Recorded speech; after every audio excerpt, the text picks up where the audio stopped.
Well, I'm back at the test stand, and this is the tender package for the Vanderbilt.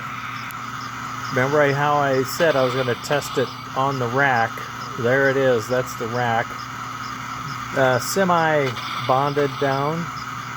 Jumping here is track voltage coming in from my transformer and being disseminated to the three components. You hear the soundboard getting its track power, and you can see the motor is turning, getting its track power, and you can see the smoke is puffing through the buck boost board. It's getting its track power. So the track power is coming into here. When I install it with the wheels onto the chassis, I only have to make two connections, and I will have track power to all three components, just like I have right now. I'll replace the jumpers with the railroad track and the all-wheel pickup and all that stuff. And I'm operating at just over 5-6 volts to the track. 5-6 volts to the track. I'm going a little under 30 miles an hour according to my transformer. And with this purple background here, just by accident, you get to see a pretty healthy puff of smoke for just chugging along, not going too fast. So you can see the buck boost is providing enough energy for heat at low speed, you know, less than almost 5-6 volts maybe.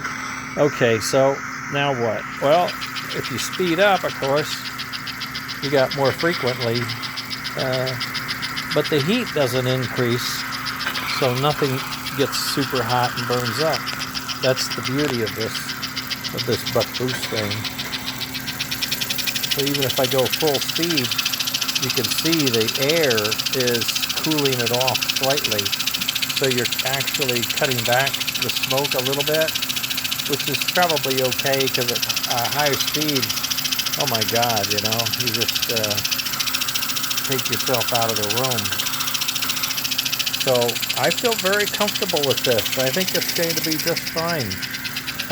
There's 60 miles an hour. That's a good load, right? You could see that smoke. It's coming out.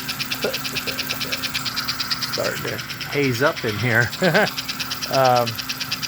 Yeah, I've been testing for a little while. But the wiring that you see is what's going to be in the tether to the engine. And the soundboard is giving you the pop-off valve and the compressor valve, and I need a trigger for chuff. I need my little switch mounted there, and then I need my button box to get the steam whistle. That's going to be towards the end. But to see the wiring, you'll see there's 2 wires to the smoke and 2 wires to the motor. That's it, okay? And the lights are going to come off the motor. That way they can do a front, forward, and backward. They'll know, put a diode, and you'll know, right? The headlight is forward. And then the limit switch for the chuff will be 2 more wires. So there'll be 6 wires in the tether back and forth. And I think that's all we're going to have. And then the lighting here is going to have to come off of the power to the motor back. Well, the running lights will come off of here. The red lights are on all the time. But the backup light will come off of the power to the motor, and it'll have a diode in the opposite direction. So when we're in reverse, we'll get a backup light. When we're in forward, we'll get a headlight. But the red lights and the green lights will be on all the time. The green lights will come off of the smoke. Okay, boy, this works out. Now, it's sort of, you know, sticky tape and a little bit of silicone caulk. It's kind of there. I'm going to do some additional fastening to make sure it's, you know, somewhat of a solid module. And then I think, if I'm happy with all this, I may work on the limit switch. I only have 30 minutes today. I might work on the limit switch with a chuff, because that's always a fun thing when you can hear the chuff going. The other thing is adding the tail lights and the headlight. And then I'm still printing parts. I had a lot of trouble today. I don't know if you need to know, but I burned out a sensor. Had to go get my spare parts supply, replace a sensor, and I'm printing a new part now, and it's coming out really nice looking finally. It took all day to get this thing back to where it was, kinda. But the new sensor is working beautifully. Reassembled everything, and we're going to be building pretty much the final parts. I started to lay things out. I've got additional wheels for the next assembly. I've ordered the screws with train tender. I got more of the bushings, and I have the tender that I wanted for the anniversary train. So this is the tender we're going to build up along with the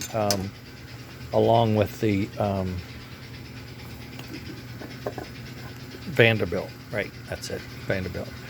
So looking to get all of the linkage polished up over time, and I've got a little weirdness with these guys. I'm going to go over some inventory products that I just found. I think I found a better fit and better condition, and with all the holes I need. I didn't really want to have to drill holes in this thing. I mean, I could if I had to, but I didn't really want to. In any case, that's where we're at. Working on the parts, trying to get the absolute best thing I can for this. I may end up painting like this one here. I ended up painting it. It came out really nice though. And I'm working on getting all of the other little ancillary things. So this is going to be turned into an assembly station, basically. I'll be building 2 engines right away, one for Chase and one for myself. I'll do mine first, that way if I learn anything I can apply it to his. I know I would not want to do it the other way around. And the and that's where it's it. That's it. Chugging along here, smoking up the house. Margaret loves it when I test smoke. Not. But it's a smooth runner, DC can. This board is kind of big and clunky. Not many options. But it'll fit in there. The wiring is going to work. You hear the soundboard. You hear the steam. You see the steam, smoke, and the motor, the wheels are turning. So I think this is going to be just fine. I'm going to tidy this up, add some more wires here and there. I might add some hot rod tape. I got some space tape. I don't know what we call it. It has a name, but it's used in the aerospace. But it's insulating and heat resistant and really strong. Okay, that's where I'm at. So this is going to be an Atlantic, 4-piece Atlantic, and a Vanderbilt from Neil Ferris. He designed that tender. All I did was make my wheels work with the chassis. So that body, the Vanderbilt body shape, that's all Neil's. He did a great job. We're going to have to tweak a few things down the road for fitment, just so we can assemble everything. He built it for the conventional, but when you start adding digital, you need more space. You know, the reverse unit he designed it for would work, and he did that fine. But Frankentrains, we like to get Einstein in there and make something happen that way. At any rate, there we are, baby. We're chugging. Look at that. We're just chugging. The little guy's shaking and baking, isn't he? Okay, that'll do her. Later. Have a good one.